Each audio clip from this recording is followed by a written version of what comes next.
Je n'ai rien à voir avec Poutine. Je ne lui ai jamais parlé. Je ne sais rien de lui, sauf qu'il me respectera. Michael Flynn, conseiller à la sécurité nationale de Donald Trump, a démissionné à la suite des allégations d'avoir discuté des sanctions américaines avec l'ambassadeur de Russie.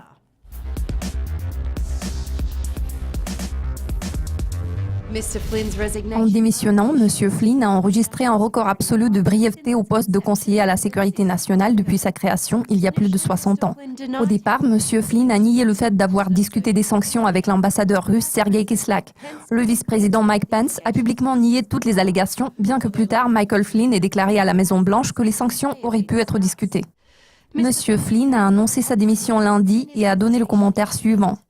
Malheureusement, en raison du rythme rapide des événements, j'ai par mégarde livré des informations incomplètes au vice-président et à d'autres sur mes entretiens téléphoniques avec l'ambassadeur russe. J'ai présenté mes excuses sincères au président et au vice-président et ils les ont acceptées. Maintenant, Donald Trump devra répondre à des questions gênantes, surtout après qu'il a défendu Vladimir Poutine devant l'opinion publique en réaction aux commentaires d'un journaliste de Fox News qualifiant le président russe de tueur. Mais c'est un tueur. Il y a beaucoup de tueurs. Bon, pensez-vous que notre pays soit tellement innocent? Timothy Naftali, historien de la présidence américaine de l'Université de New York, a commenté la démission de Michael Flynn comme suit. Donald Trump a décidé de s'entourer majoritairement d'étrangers qui sont dans la même ignorance par rapport au gouvernement fédéral que lui-même. Il ne devrait donc pas être étonnant pour les gens que son équipe ne sache pas gérer la branche exécutive.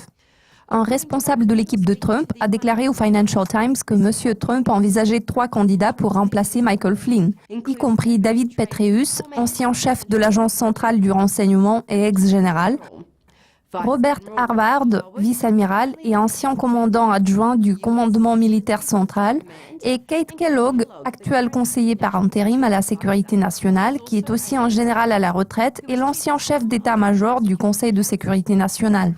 Nous n'avons plus qu'à attendre la suite des événements. L'équipe de Dukascopy TV vous tiendra au courant de l'évolution de la situation. Alors restez avec nous. À la prochaine.